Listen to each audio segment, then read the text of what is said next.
సంవత్సరాల తరబడి ఎన్ని మందులు వాడినా మీ మోకాల నొప్పులు తగ్గట్లేదా? ప్రాణ పెయిన్ క్లినిక్ లో అత్యాధునిక చికిత్స. ప్రస్తుతం మనతో పాటు ఉన్నారు జై భారత్ పార్టీ అధినేత జేడి లక్ష్మీనారాయణ గారు. ఒక్కసారి ఆయనతో మాట్లాడదాం.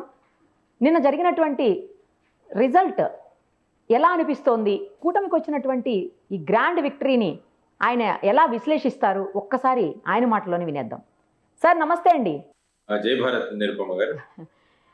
సార్ ఫస్ట్ ఆఫ్ ఆల్ కొంచెం ఏంటంటే బాధాకరమైన విషయం, మీలాంటి మేధావులు అన్నీ తెలిసిన వాళ్ళు అలాగే ఇంటెలెక్చువల్స్ ఎందుకు మిస్ అయ్యారు అనేది ఒక చిన్న బాధాకరమైనటువంటి విషయం సార్. పార్టీ విషయం పక్కన పెడితే మీరు వ్యక్తిగతంగా కూడా రాలేదు అనేది చాలా మంది ఫీల్ అవుతున్నటువంటి విషయం. ఏం పర్వాలేదు, ఎందుకంటే మనం అక్కడ ఉన్నా కూడా బయట ఉన్నా కూడా ప్రజల సమస్య పరిష్కారం గురించి మనం పాటుపడుతూ ఉంటాం. ప్రజలు ఒక్కసారి ఒక్కొక్క రకంగా కోరుకుంటూ ఉంటారు. తర్వాత మేము చేసే రాజకీయాలు ప్రస్తుత రాజకీయాలకి అవి అంతగా దాంట్లో సింక్ కూడా అవ్వట్లేదు. మేమంతా కూడా ఈ జీరో బడ్జెట్ పాలిటిక్స్ తో వెళ్లాల్సిన మేము ఒక్క రూపాయి కూడా ఇక్కడ పంచే విధానాలు మా దగ్గర ఉంటాం. ఏదో గెలుపులు ఓటములు అనుకుంటున్నాం కానీ యాక్చువల్ గా ప్రజాస్వామ్య వ్యవస్థలో ఎలక్షన్ విధానం ఏ విధంగా ఉంటుందన్నది కూడా మనం అందరం ఆలోచించాల్సిన విషయం. ఒక్కొక్క ఓటుకి 2,000 రూపాయలు 3,000 రూపాయలు పంచే ప్రస్తుత పరిస్థితి నుంచి ఈ ప్రజాస్వామ్యాన్ని ఎలా బయటికి తీయాలన్న ఆలోచనలతో మేము ఎప్పుడూ ఉంటాం. కాబట్టి ఆ నియమావళిలో మేము ఒక్కొక్కసారి ఫిట్ కాకపోవచ్చు. కాబట్టి ఒక మారుతున్న పరిస్థితిలో మా ప్రయత్నాలు మేము చేస్తూనే ఉంటాం. ప్రజలు బాగుండాలి, ప్రజాస్వామ్యం బాగుండాలి, ప్రజా సమస్యలు అవి పరిష్కరించబడాలి అని ఎక్కడున్నా కూడా కోరుకునే వ్యక్తుల్లో నేను కూడా ఉన్నాను. కాబట్టి ఎక్కడ ఉన్నామన్నది పెద్ద ప్రధానమైన అంశం కాదు, మనం ఏం చేస్తున్నామన్నది ముఖ్యమైన విషయం. కానీ ఇంకొక విషయం నాకు ఏది బాగా అనిపించిందంటే సార్, జనరల్గా ఓడిపోతే అసలు మీడియా ముందుకు రావడానికి లేదా ఒక ఇంటర్వ్యూ అడిగితే మీ ఎక్స్ప్లెనేషన్ ఇవ్వండి, లేదు అంటే మీరు ఏమనుకుంటున్నారో ఎనాలిసిస్ చెప్పండి అని అడిగితే కూడా ముందుకు రావట్లేదు చాలా మంది వ్యక్తులు. బట్ మీరు అలా కాకుండా అడిగిన వెంటనే ఇమ్మీడియట్గా లైవ్ కాల్లోకి అందుబాటులోకి వచ్చారు. ఇక్కడ లేకపోయినా కూడా చాలా దూరాన ఉన్నా మీరు అందుబాటులోకి వచ్చారు. First of all thank you so much sir. ఎందుకంటే మీరు అన్నట్లు గెలుపు ఓటములు సహజం, మన ఈ బ్యాటిల్లో సహజం. అది ఐపీఎల్ అయినా లేకపోతే ఇండియన్ ప్రీమియర్ లీగ్ అయినా ఇండియన్ పొలిటికల్ లీగ్ అయినా. సో దాన్ని సమానంగా తీసుకోగలిగినప్పుడే ముందుకు పోగలుగుతాం సార్. డెఫినెట్గా మీరు ఖచ్చితంగా మీరు మంచి పాలిటిక్సే చేస్తారు, చెయ్యాలి, అందులో డౌటే లేదు. ఇక ఈ 164 అనే సీట్స్ చాలా పెద్ద నెంబర్ సార్. ఇప్పటి వరకు మన చరిత్రలో అంటే తెలుగు రాష్ట్రాల చరిత్రలో ఎప్పుడు కూడా లేదు అని చెప్తా ఉన్నారు. ఇలాంటి దాన్ని ఎలా అర్థం చేసుకోవాలి? అంటే యాంటీ ఇన్కంబెన్సీ చాలా ఘోరంగా దారుణంగా ఉందా ప్రజల్లో? ఏంటి, ఎందుకని ఇంత పెద్ద విక్టరీకి రీజన్ ఏమనుకోవాలి సార్? అంటే గతసారి 2019లో చూసిన 151-23 అది మనం, ఈసారి 164-11 అయింది. గత ఎన్నికల్లో అందరూ విడివిడిగా పోటీ చేశారు. ఈసారి 3 పార్టీలు కూటమిగాను ఇంకొక పార్టీ విడిగాను పోటీ చేశారు. సో ఇది ప్రధానంగా మనం చూసుకోవాల్సిన అంశం. ఆ తర్వాత 5 సంవత్సరాల పాలన, ఎందుకంటే గత 2019లో చూసిన సడన్ గా అప్పటి ప్రభుత్వానికి ఇంత తక్కువ సీట్లు వస్తాయని అప్పుడు చంద్రబాబు నాయుడు గారు కూడా ఆశ్చర్యం వ్యక్తం చేసి మేము ఇంత ప్రజలను కష్టపెట్టామా అన్నట్టుగా కూడా ఆయన మాట్లాడారు. అదే విధంగా నిన్న జగన్మోహన్ రెడ్డి గారు మాట్లాడుతూ మేము అవ్వాతాతలకు ఇచ్చాము, తర్వాత అమ్మఒడి ఇచ్చాము, ఇవన్నీ కూడా వీళ్ళందరూ ఏమైంది అన్న ఒక ఆశ్చర్యాన్ని ఆయన వ్యక్తం చేశారు. కానీ ఇప్పుడు చూడాల్సిన అంశం ఏంటంటే ప్రజాస్వామ్యంలో ఎప్పుడు కూడా ప్రతిపక్షాల పాత్ర చాలా ప్రధానం. ఒక ప్రజాస్వామ్యం ముందుకు వెళ్ళాలంటే విధి విధానాలు, విధాన సభల్లో నిర్ణయాలు ఇవన్నీ కూడా ఏకపక్షంగా ఉంటే ఏమవుతుందో అన్నది గత 5 సంవత్సరాల్లో మనం చూసి 151 ఇచ్చి ఆ తర్వాత 4గురిని అక్కడి నుంచి తీసుకుని రాజీనామా చేసి ఇటు సైడ్ రావడము ఇవన్నీ కూడా మనం చూసి. కాబట్టి ఇందులో మనం ముఖ్యంగా చూడాల్సిన అంశం ఏంటంటే ఈ విధంగా 151 నుంచి 11కో 10కో ఎందుకు పడిపోయామన్న విషయాలను కూడా మనం విశదీకరించుకోవాలి. ఎందుకంటే లార్డ్ యాక్టన్ అని ఒక ఆయన అన్నారు, power corrupts, absolute power corrupts absolutely అంటాడు. అధికారం అన్నది ఎప్పుడు కూడా మనల్ని ఒక కరప్షన్ దిశగా లేకుంటే మన ఆలోచనల కరప్షన్ దిశగా తీసుకెళ్తుంది. అదే అబ్సల్యూట్ పవర్ వస్తే ఇంకా ఇట్ కరప్ట్స్ అబ్సల్యూట్లీ అంటాడు. అందువల్ల 151 వచ్చిన తర్వాత ఏం జరిగిందో మనం చూసాం. ఆ తర్వాత ముఖ్యంగా ఏంటంటే ఆ పరిపాలన దేంతో మొదలైందని చూస్తే ప్రజావేదిక కూల్చివేయడంతో, ఒక డిస్ట్రక్షన్ తో మొదలైంది. ఆ తర్వాత ఏంటంటే పగలు ప్రతీకారాలు ఇవన్నీ కూడా చాలా చూసి అసెంబ్లీలో ఏదైతే సమావేశాలు జరిగామో ఏ విధమైన పదజాలం ఉపయోగించడం జరిగింది, ఏ విధంగా వ్యక్తిగత స్థాయికి అంటే హిట్టింగ్ బిలో ది బెల్ట్ అంట ఆ విధంగా ఇంట్లో వాళ్ళ విషయాలు, ఇంట్లో వాళ్ళని కించపరిచేటట్టు మాట్లాడటం, తర్వాత ఆ పదజాలం, ఇవన్నీ కూడా చూస్తే ప్రజలలో ఒక రకమైన ఏవగింపు కలిగి. ఎందుకంటే ఎమ్మెల్యేలు ఈ విధంగా మాట్లాడుతున్నప్పుడు వాళ్ళని నిరోధించాల్సిన బాధ్యత ఆ పార్టీ యొక్క లీడర్. అలా కాకుండా వాడు మాట్లాడే విషయాలని నవ్వుతూ ఎంజాయ్ చేస్తుంటే ఏమవుతుందంటే what message you are sending. అంటే ఆ పవిత్రమైన అసెంబ్లీలో ఈ విధమైన పదజాలం ఉపయోగిస్తున్నప్పుడు మనం దాన్ని నివారించకపోగా దాన్ని ఇంకా ప్రోత్సహిస్తుంటే ఈ వీటిని చూసి సమాజంలో కూడా అనేక మంది పదజాలం మారిపోయింది. మరి ఎవరు కూడా గౌరవంతో మాట్లాడే విధానాలు లేవు. వాడు వీడు ఈ రకాలుగా మాట్లాడుకోవడం మొదలైంది. పెద్దల గురించి కానీ ఎవరితో కూడా ఒక రకంగా మర్యాద అన్న వాతావరణం తగ్గిపోయింది రాష్ట్రం. ఆ తర్వాత చూసుకుంటే ముఖ్యంగా మీరు ఎంప్లాయీస్ చాలా ప్రధానమైన పాత్ర పోషిస్తారు. ఎప్పుడైనా కూడా ఒక ఎన్నికల సమయంలో ఎంప్లాయీస్ అన్న వాళ్ళు అంటే కేవలం ఎన్నికల విధులు కాదు, ఒక ప్రభుత్వం పట్ల ప్రజలలో అభిప్రాయం ఏర్పడడానికి కూడా ఈ ఉద్యోగస్తులు చాలా కారణం. అందువల్ల మీరు చూసుకుంటే గతంలో కూడా చంద్రబాబు గారు ఓడిపోవడానికి కారణం కూడా ఎంప్లాయీస్ అని అప్పుడు అన్నారు, ఉద్యోగస్తులే కారణం అని అన్నారు. ఈసారి కూడా తీసుకుంటే ముఖ్యంగా వాళ్ళు మొదట్లో సిపిఎస్ ఓపీఎస్ గురించి వాళ్ళ ప్రధానమైన వాదన. Old pension scheme, contributory pensions. ప్రస్తుతం ఉన్న కాంట్రిబ్యూటరీ పెన్షన్ స్కీమ్ తీసేసి ఓల్డ్ పెన్షన్ స్కీమ్ తీయాలని అప్పుడు వారు పాదయాత్ర చేస్తున్నప్పుడు ఇస్తే ఆయన ఏమన్నారంటే ఇదేమన్నా ఒక వారంలో మనం పెట్టేద్దామని. ఈ 5 సంవత్సరాల్లో ఈ సిపిఎస్ ఓపీఎస్ కాకుండా వారు కొత్త విధానాన్ని తీసుకొచ్చారు. అది ఉద్యోగులు ఎవరు కూడా ఇష్టపడరు. ఆ తర్వాత ముఖ్యంగా ఎలక్షన్లు సమీపిస్తున్న దృష్టిలో ముఖ్యంగా మహిళల మీద, అంటే అంగన్వాడీ సేవికల మీద, తర్వాత వచ్చేసి ఈ మన మిగతా అంగన్వాడీ సేవికలు కావచ్చు, లేకుంటే ఆశా వర్కర్లు కావచ్చు, వీళ్ళందరి మీద ఏ విధమైన బల ప్రయోగం చేసి వాళ్ళని అరెస్ట్ చేసే వరకు వెళ్ళి. కాబట్టి వీళ్ళంతా ఏంటంటే వీళ్ళ భావనలు ప్రజల్లోకి తీసుకోవడం. కాబట్టి ఇదొక ప్రధానమైన కారణం. పార్టీ మీరు అన్నారు కదా 164 ఈ 11 ఏ విధంగా. ఆ తర్వాత వచ్చేసి ఏంటంటే ల్యాండ్ టైటిలింగ్ యాక్ట్ అన్నది కూడా ఒకటి ప్రధానమైన భూమిక పోషించింది. ఎందుకంటే నీతి ఆయోగ్ పంపించిన ల్యాండ్ టైటిలింగ్ యాక్ట్ ఏదైతే ఉందో అది దేశంలో ఒకే ఒక రాష్ట్రం ఒక చట్టం ద్వారా తీసుకొచ్చింది, అది కూడా ఆంధ్రప్రదేశ్. ఆ తర్వాత ఏంటంటే మన భూముల్లో అంతా కూడా సర్వే చేసి ఈ భూమిలో రాళ్లు పాతారు. ఆ రాళ్ల మీద కూడా ముఖ్యమంత్రి గారి చక్రం ఉండటం, ఆ తర్వాత పాస్ పుస్తకాల మీద కూడా ఆయన బొమ్మ వేయడం, ఇవన్నీ కూడా ల్యాండ్ టైటిలింగ్ యాక్ట్ వచ్చిన తర్వాత సివిల్ కోర్టుల యొక్క జోక్యం ఉండదు. దానివల్ల ల్యాండ్ డిస్ప్యూట్స్ ఇంకా పెరుగుతాయి. ఈ కబ్జాలు ఏవైతే జరుగుతున్నాయో అవి ఇంకా పెద్ద రీతిన జరుగుతాయి అన్నది ఒకటి ప్రబలంగా తీసుకువెళ్ళడం జరిగింది ప్రజల్లో. ముఖ్యంగా అడ్వకేట్లు కూడా ల్యాండ్ టైటిలింగ్ యాక్ట్ కి విరోధంగా చాలా సార్లు నిరసనలో కూర్చున్నారు, 50 రోజులు 60 రోజులు. సో ఇది ప్రధానంగా ఒక వ్యవస్థ. తర్వాత వాలంటీర్ వ్యవస్థ. వాలంటీర్ వ్యవస్థ కూడా ఎందుకంటే 2019లో చూసుకుంటే అప్పుడు జన్మభూమి కమిటీలు అని ఉంటాయి. జన్మభూమి కమిటీల వల్ల కూడా అప్పుడు చంద్రబాబు ప్రభుత్వానికి చెడ్డ పేరు వచ్చింది. అప్పుడు వారు ఓడిపోవడానికి కూడా ప్రధాన వన్ ఆఫ్ ది రీజన్స్ వచ్చేసి జన్మభూమి కమిటీ. కానీ ఇప్పుడు వచ్చేసి వాలంటీర్ వ్యవస్థ వచ్చిన తర్వాత ముఖ్యమంత్రికి ప్రజలకి మధ్య ఉండాల్సిన ఎమ్మెల్యేలు గాని, సర్పంచులు గాని, తర్వాత ఈ వార్డు మెంబర్లు గాని, కౌన్సిలర్స్ గాని, వీరి ప్రమేయం ఎక్కడా కూడా కనపడదు. డైరెక్ట్ గా అక్కడ నుంచి వాలంటీర్లు అన్ని చూసుకుంటారు అన్నది. దానివల్ల ఏంటంటే ఆ పార్టీలో ఉన్న క్యాడర్ కూడా నిరుత్సాహపడి, ఎందుకంటే ప్రజలకు వెళ్లాలంటే మేము ప్రభుత్వ విధి విధానాలు డైరెక్ట్ గా కాదు వాలంటీర్లు అన్ని తీసుకువెళ్తున్నారని వాళ్ళు కూడా నిరుత్సాహాన్ని వ్యక్తం చేయడం. కాబట్టి ఆ కనెక్ట్ అన్నది, పార్టీ కనెక్ట్ విత్ పీపుల్ అన్నది తగ్గిపోయింది. కాబట్టి వాలంటీర్ వ్యవస్థ. తర్వాత పన్నులు, విపరీతమైన పన్నులు, ట్యాక్స్ సిస్టమ్ మీరు చూసుకుంటే ఎలక్ట్రిసిటీ ఛార్జెస్ 2 సార్లు పెంచారనుకుంటారు. ఆ తర్వాత చెత్త పన్ను, తర్వాత ట్రూ అప్ ఛార్జెస్, ఇవి ఒకవైపు ఉంటే ఇంకొక వైపు రోడ్ల యొక్క పరిస్థితి. రోడ్స్ చూసుకుంటే చాలా అధ్వానమైన పరిస్థితిలో ఉండినాయి రాష్ట్రం అంతా. ఎన్నిసార్లు రిక్వెస్ట్ చేసినా, తర్వాత ముఖ్యంగా జనసేన వాళ్ళు అనేక ప్రాంతాలలో నిరసనలు, తర్వాత ఆ రోడ్లు అన్నవి వాళ్లే కంకర మట్టి తీసుకువెళ్లి వాళ్లే అక్కడ వేసి రిపేర్ చేసే ప్రయత్నాలు, ఈవెన్ పవన్ కళ్యాణ్ గారు కూడా 1-2 చోట్ల వారు కూడా పాల్గొన్నారు. ఈ విధంగా చూస్తే రోడ్ల యొక్క దుస్థితి అన్నది. తర్వాత సీఎం అవైలబిలిటీ కూడా, ముఖ్యమంత్రి గారు ఎప్పుడు వచ్చినా పరదాలు.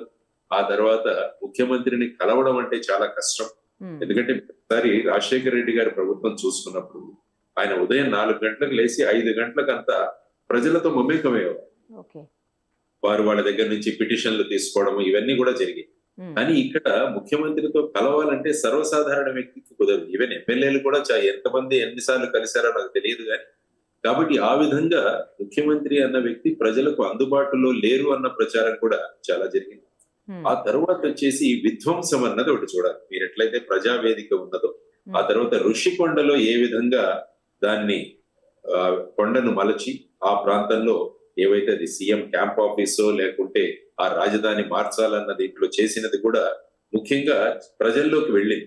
తర్వాత వచ్చేసి ఇసుక ఏ విధంగా తీయబడింది, తర్వాత మైనింగ్ లో కూడా ఏ విధంగా విధ్వంసం జరిగింది, ఇవన్నీ కూడా ప్రజలు ప్రత్యక్షంగా చూశారు. కాబట్టి విధ్వంసం అన్నది ఒకటి. తర్వాత ఈ ప్రభుత్వం కేవలం సంక్షేమం మాత్రం చేస్తే చాలు అన్న ధోరణి వారిలో ఉండిపోయింది. ఎప్పుడు చూసినా కూడా మేము బటన్ నొక్కుతున్నాము, తర్వాత ఎన్ని డబ్బులు వేస్తున్నాము వాళ్ళ ఖాతాల్లోకి, అమ్మల తల్లుల ఖాతాల్లోకి వేస్తున్నాము డైరెక్ట్ గా అని అన్నారే తప్ప నిరుద్యోగ సమస్య అలాగే ఉండిపోయింది. తర్వాత ఎందుకంటే సంక్షేమ పథకాలు అన్నదానికి లిమిట్ ఉండదు. 3,000 ఇస్తుంటే 4,000 ఎందుకు ఇవ్వకూడదు, 5,000 ఎందుకు ఇవ్వకూడదు, ఇలాంటివన్నీ కూడా జనరల్ గా డిస్కషన్ లోకి వస్తాయి. కాబట్టి కేవలం సంక్షేమం, ఎప్పుడు కూడా సంపద సృష్టి సంక్షేమం ఈ రెండు వెళ్ళాలి, కలిసి వెళ్ళాలి.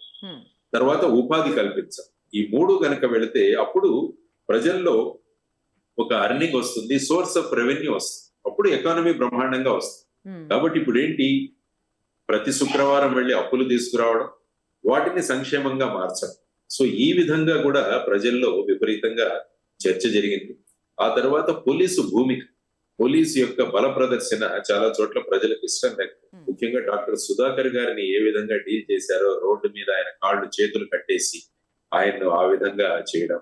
తర్వాత వచ్చేసి ముఖ్యంగా స్కిల్ డెవలప్మెంట్ స్కామ్ లో చంద్రబాబు గారిని అరెస్ట్ చేయడం. ఆ తర్వాత ఈ రింగ్ రోడ్ కేసులు ఇవన్నీ కూడా ఈ విధంగా తీసుకురావడం వల్ల అది కూడా నెగటివ్ గా వెళ్ళడం జరిగింది.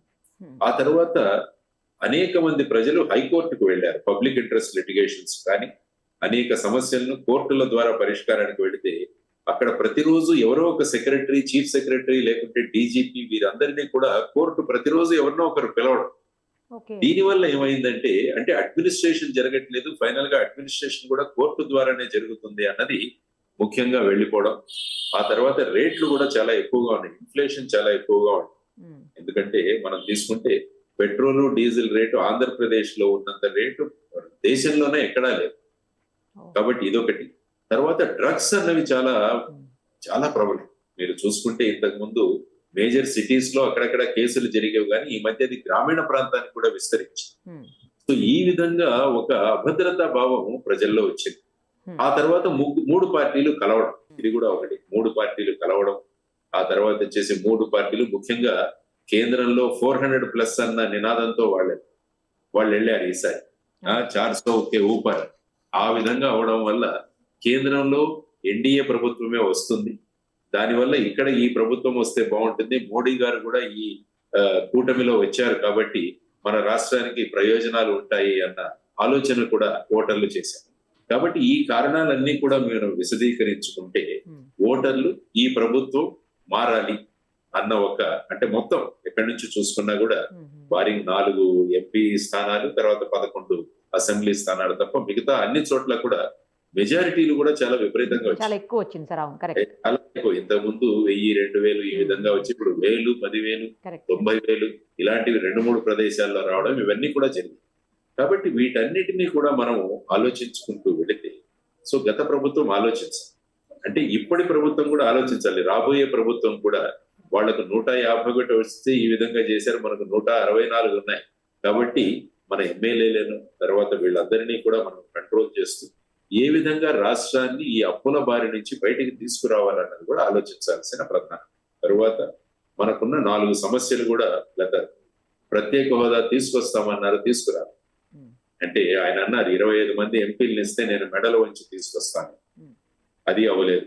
తర్వాత వైజాగ్ స్టీల్ ప్లాంట్ ప్రైవేటీకరణ జరుగుతుంది, విభజన హామీలు, పోలవరం పూర్తి చేయకపోవడం, ఇవన్నీ కూడా రకరకాల కారణాల వల్ల ఏమైందంటే ఈ ప్రభుత్వం పట్ల వారు వ్యతిరేకత పెంచుకొని, సో ఆల్టర్నేటివ్ గా కూటమి వస్తే బాగుంటుందన్న దీంట్లో ఈ విధంగా ఇంత పెద్ద మెజారిటీ ఇవ్వడం జరిగింది. కాబట్టి నేను అనుకున్నప్పుడు ఈ కొన్ని కారణాలు నాకు కనపడ్డాయి. సో ఆ విధంగా ఈ అనలైజ్ చేసుకోవాలి వీటన్నిటి. ఎందుకంటే ఒక్క సంక్షేమం దాన్నే ప్రధానంగా చేశారు. ఎందుకంటే ఎమ్మెల్సీ ఎన్నికలు జరిగినప్పుడు వైఎస్ఆర్సీపీ ఓడిపోయింది. అప్పుడు ఏమన్నారంటే ప్రభుత్వ సలహాదారు, ప్రధాన సలహాదారు వారు ఏమన్నారంటే వీళ్ళు మా ఓటర్లు కారు అని. వీళ్ళు మా ఓటర్లు కారు అంటే మోస్ట్లీ అర్బన్ వాళ్ళు మా ఓటర్లు కారు, మా ఓటర్లు వేరే వాళ్ళు. అంటే ఏమవుతుందంటే మెయిన్ కాన్సన్ట్రేషన్ వచ్చేసి ఓన్లీ ఈ పథకాల మీదే మనం పెట్టుకుంటే సరిపోతుందన్న భావన ఒకటి వచ్చింది. కాబట్టి ఎక్కడ చూసినా కూడా మా సంక్షేమమే మమ్మల్ని మళ్ళా గెలిపిస్తుందన్న ధోరణి అందరిలో కనిపించింది. కానీ ఎప్పుడు కూడా సంక్షేమం అన్నది ఎప్పటికీ కనిపించదు. ఎందుకంటే సంక్షేమం అన్నది మిమ్మల్ని ఇలా గనుక యాక్చువల్ గా ఈ ప్రభుత్వం ఈసారి ఓడిపోయింది. లేకుంటే ఏ మెసేజ్ వెళ్ళేదంటే కేవలం మీరు సంక్షేమం చేస్తే చాలు మీరు ఎన్నికల్లో విజయం సాధించవచ్చు అన్నది. అది మిగతా రాష్ట్రాలకు కూడా ప్రబలిపోయింది. కానీ ఇప్పుడు ఏంటంటే మీరు చూసుకుంటే ఎన్నికల ప్రచారంలో చంద్రబాబు నాయుడు గారు కూటమి కూడా చాలా పెద్ద సంక్షేమం చేస్తామని చెప్పారు. అంటే ఇప్పుడు ప్రస్తుత ప్రభుత్వం అంటే గత ప్రభుత్వం వైఎస్ఆర్సీపీ ప్రభుత్వం కన్నా ఇంకా రెట్టింపు మేము చేస్తామన్న ధోరణిలో వచ్చారు. మరి దాన్ని ఎలా చేస్తారన్నది కూడా వీళ్ళు కూడా ఆలోచించారు. అది కూడా ప్రధానమైన రెస్పాన్సిబిలిటీ. అమ్మఒడి అన్నది ఒకటి ఉంటే మీకు పిల్లలకి ఇస్తాం అందరికీ. తర్వాత ప్రతి మహిళకు 18 సంవత్సరాల మహిళలకు 1500 రూపాయలు ఇస్తాము. తర్వాత ఆర్టీసీ బస్సుల్లో ఫ్రీ ప్రయాణం చేయిస్తాము. ఆ తర్వాత నిరుద్యోగ వృత్తి ఇస్తాము. లేకుంటే 20 లక్షల ఉద్యోగాలు సృష్టిస్తాము. ఇవన్నీ కూడా 3 గ్యాస్ సిలిండర్లు ఫ్రీగా ఇస్తాము. ఇవన్నీ కూడా మాట్లాడు.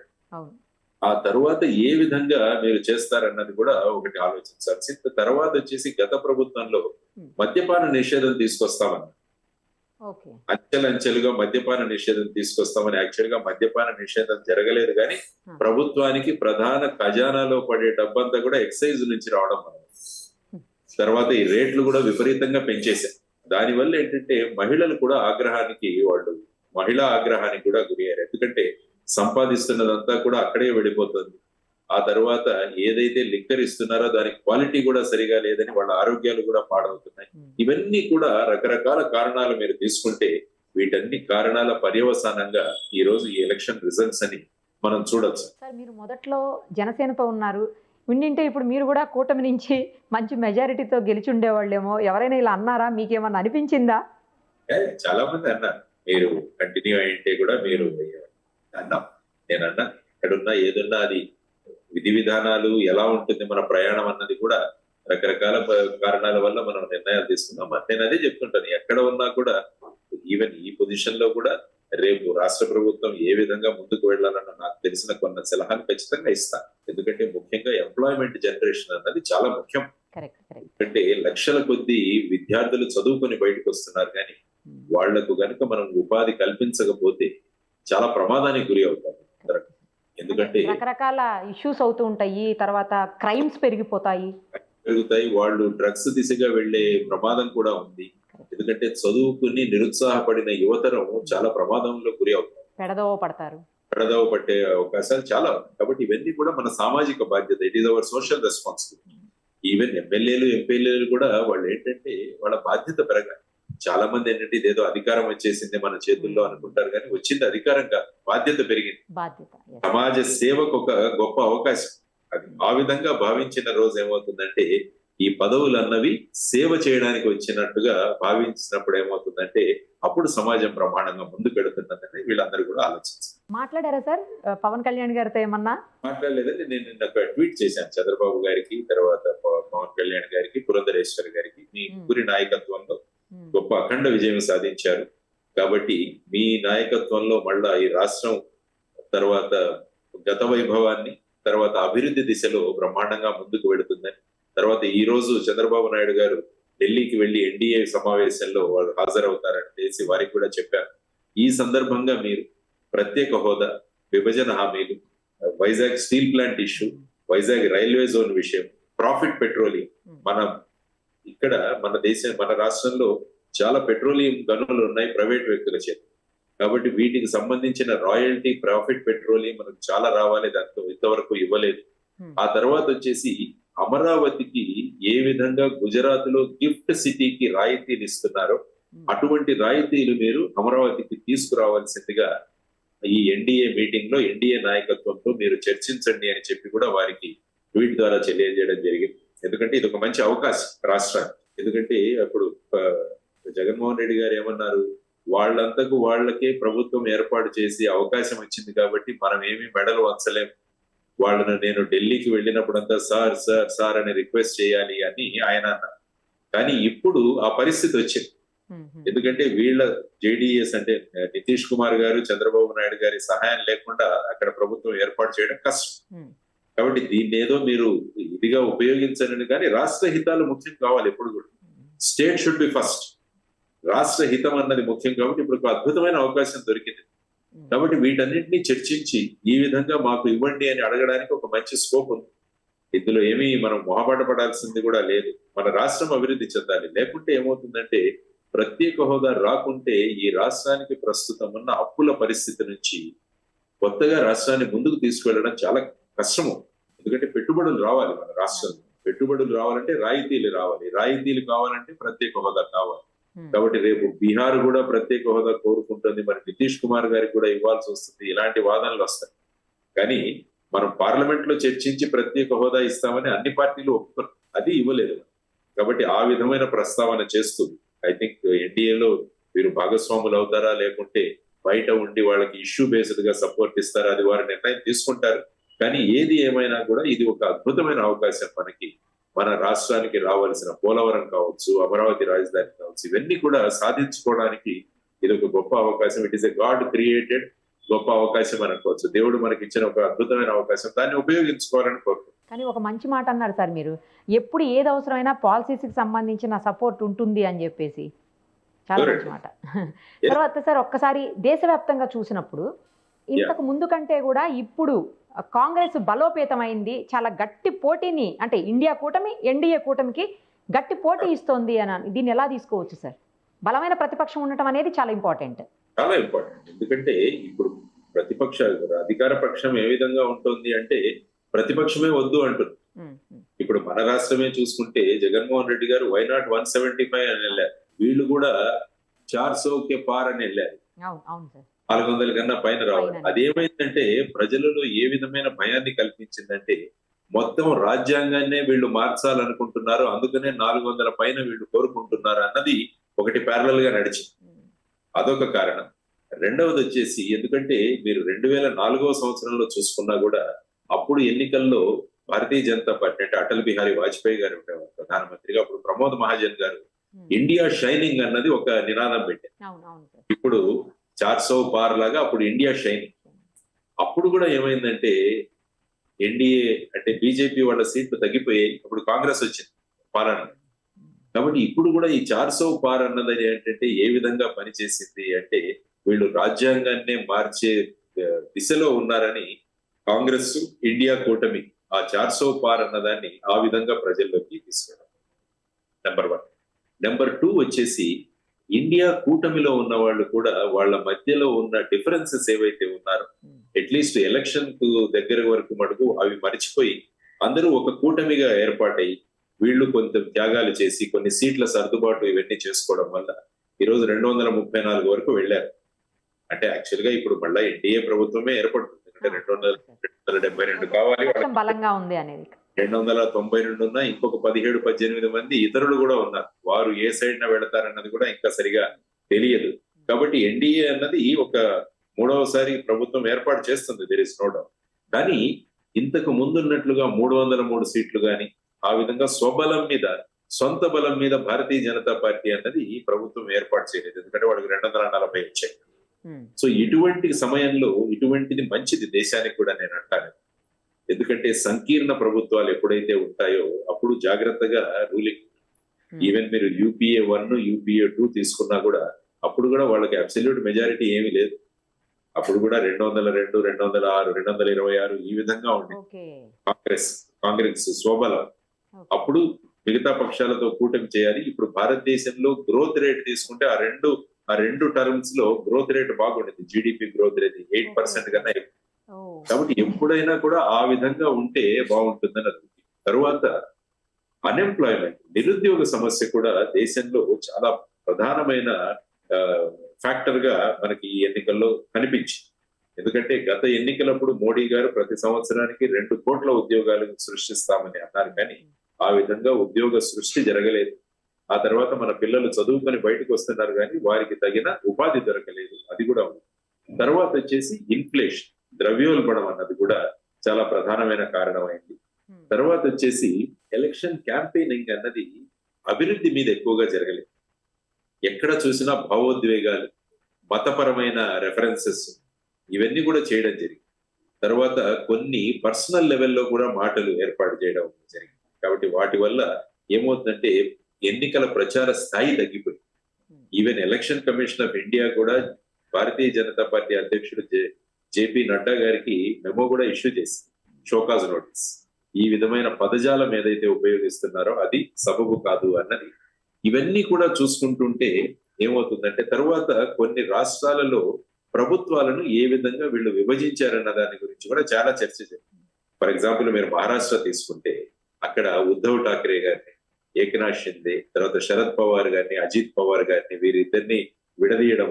కాబట్టి అక్కడ కుర్చీ కోసం ఈ విధంగా కూడా చేస్తారన్న కామెంటరీ జరిగింది. అప్పుడు ఈసారి చూసుకుంటే మహారాష్ట్రలో ఉద్ధవ్ ఠాక్రే తర్వాత శరద్ పవార్ గారికి ఆటోమేటిక్ గా వాళ్ళకి 30 సీట్ల దాకా వచ్చాయి. సో ఈ విధంగా డీల్ చేసిన విధానాలు కూడా కాకపోవడం వల్ల వారు ఏదైతే 400 పార్ అనుకున్నారో ఇప్పుడు వాళ్ళు 292కే పరిమితం కావాల్సి వచ్చింది.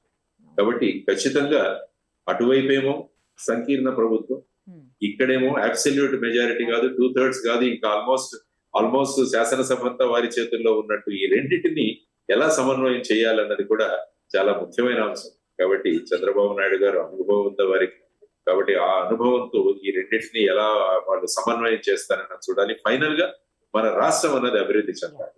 ఆంధ్రప్రదేశ్ మళ్ళా పూర్వ వైభవం రావాలి. మనం అభివృద్ధిలో మనం దూసుకు వెళ్ళాలి. మన యువతరానికి అంతా కూడా ఉపాధి కలగాలి. ప్రజలు ఆనందంగా ఉండాలి, భయభ్రాంతులు కాకూడదు.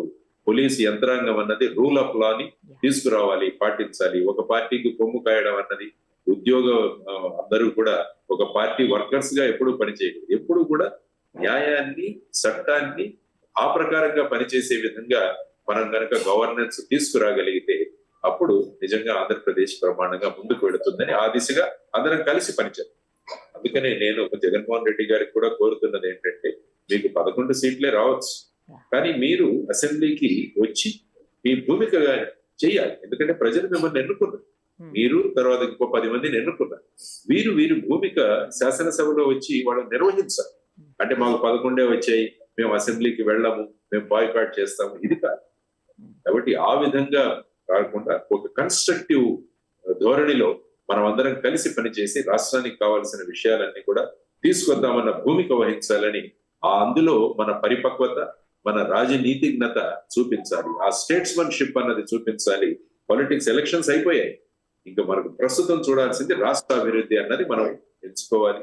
తర్వాత పగలు ప్రతీకారాలు కాకుండా ఈ రోజు కూడా చూస్తున్నాను కొన్ని ఇప్పటి వైఎస్ఆర్సీపీ ఆఫీసుల మీద, ఇళ్ల మీద కూడా రాళ్ల దాడి అని కొన్ని చూశాను.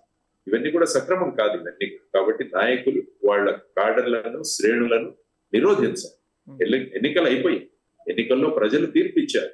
ఇప్పుడు మనం ప్రజలు ఇచ్చిన తీర్పుని దాన్ని మనం ట్రాన్స్లేట్ చేసి వాళ్ళ అభివృద్ధి కోసం మనం కృషి చేయాలన్న ధోరణి మన రాజకీయ నాయకులు తీసుకోవాలని, అందులో ఈ సమన్వయ భూమిక, తర్వాత రాష్ట్రం కోసం ఏదైనా హితవు కోసం ఏదైనా సలహాలు, సంప్రదింపులు అయితే కూడా మేము ఎప్పుడు కూడా ముందుంటాం. జై భారత్ నేషనల్ పార్టీ రాష్ట్ర హితవు, రాష్ట్ర అభివృద్ధిని కోరుకుంటుంది ఎప్పుడని తెలియజేస్తాం. మంచి విశ్లేషణ sir. Thank you so much.